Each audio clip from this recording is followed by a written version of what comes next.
What's up, YouTube? I want to give you an update on my progress so far. The outlet boxes are in, and I wanted to kind of show you what I had to do. I showed you how I roughed them in initially, marking the heights of the boxes. Well, for this shop, the plan is for the finished walls to do purlins, which are those horizontal, boards. Do a set of purlins on the inside of this post right here, paralleling these purlins on the outside. That is going to be the most cost-effective way to get interior walls in this without building a traditional, top plate, bottom plate, studs type of a wall.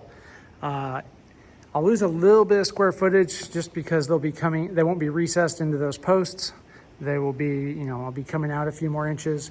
That does have the advantage of giving me basically those are 6x6 posts. So that's a 2x6 cavity that I can stuff like R19 insulation in when I actually go to insulate this.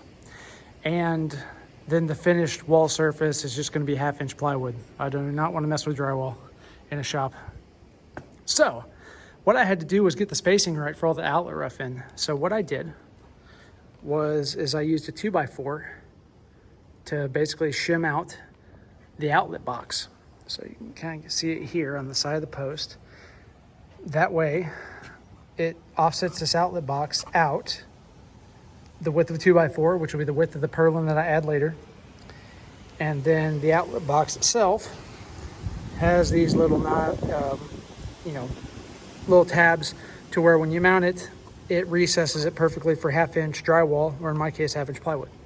So that way when I put the finished plywood on top here, it will all match and the outlets will be flush. So I installed quad box outlets, 2-gang outlets, on basically every vertical post, except in the corners. I wouldn't mind one in the corner, but figuring out the intersection and how to block it, I didn't want to do that right now. So I went the easy route, and I figured this will be enough outlets. I also put an outlet in the center there. The other thing I did was got the mounting ready for the electrical panel. So I had to do same kind of shimming in order to get the spacing right, and I'm pretty sure my math is right. We'll find out ultimately whenever I got to put walls on. But I had to make a electrical panel that's designed to go and kind of recess into a 2x4 wall.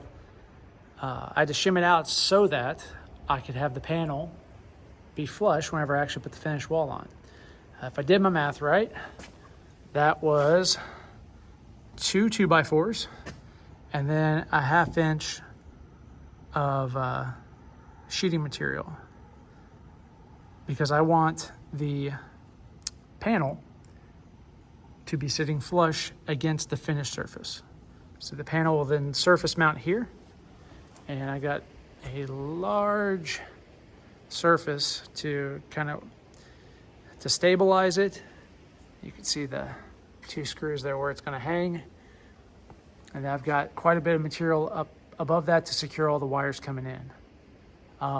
If you're hanging an electrical panel, one bit of code is the height of the main disconnect, or the highest disconnect in the panel, cannot be more than 6 foot 7 inches.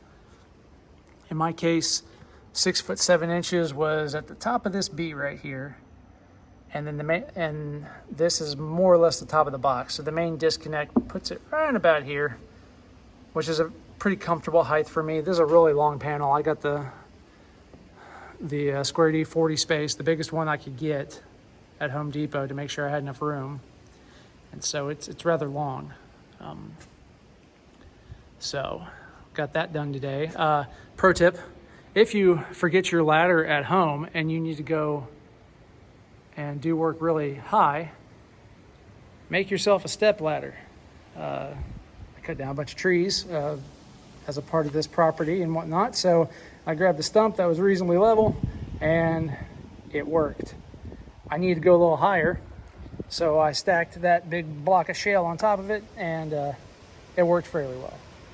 So that saved my butt by not having to quit work early, I was able to get a little more done. So the other thing I want to talk about is how I'm going to switch the lights on the shop. I've got 3 locations that I need to turn the lights on and off. So a 4-way switching system.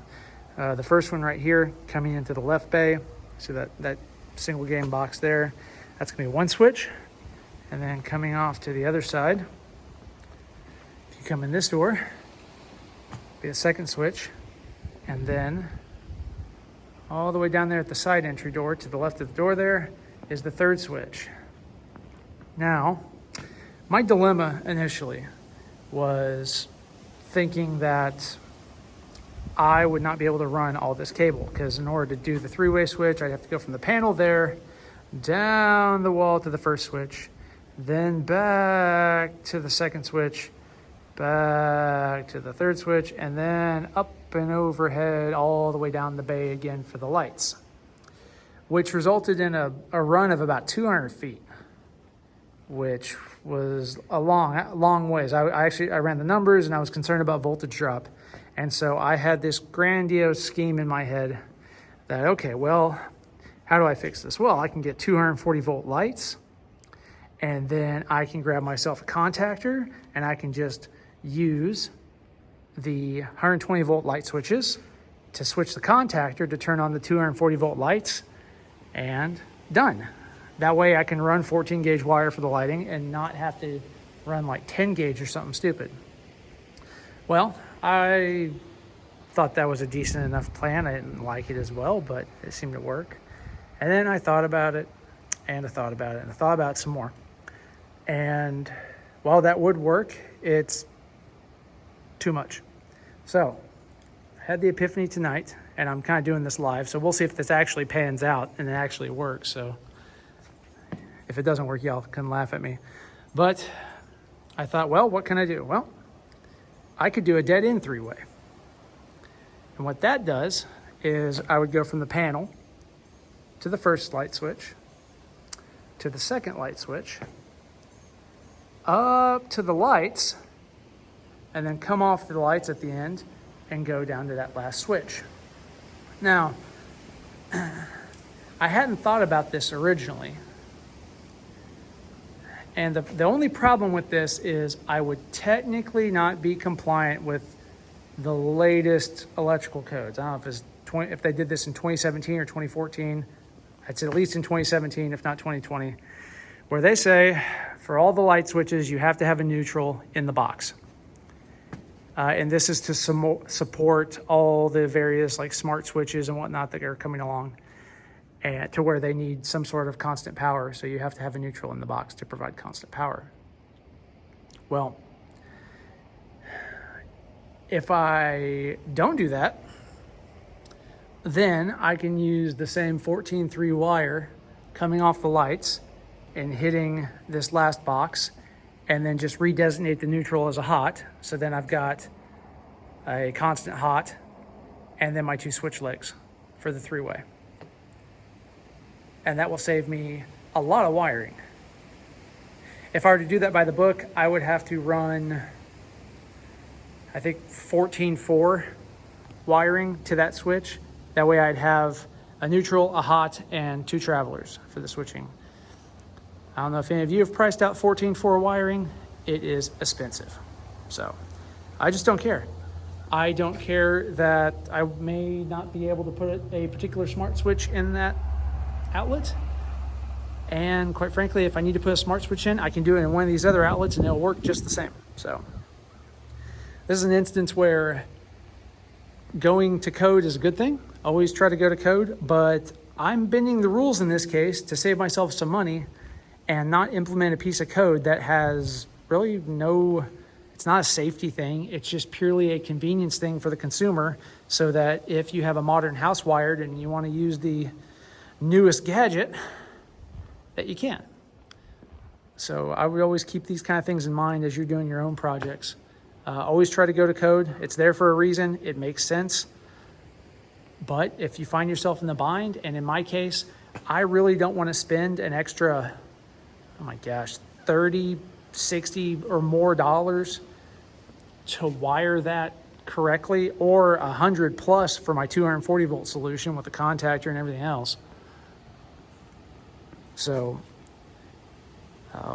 yeah, if you're budget conscious like me, these are things that you can kind of think about and end up save yourself some money. In my case, it took me months of racking my brain off and on to come to this conclusion. Now, this is my first big electrical project too, so I'm kind of a newbie. So I'm sure if there's experienced electricians watching, you are probably laughing right now that the newbie came to that conclusion that you would have wired it that way the first time in 5 seconds because that's how you do it.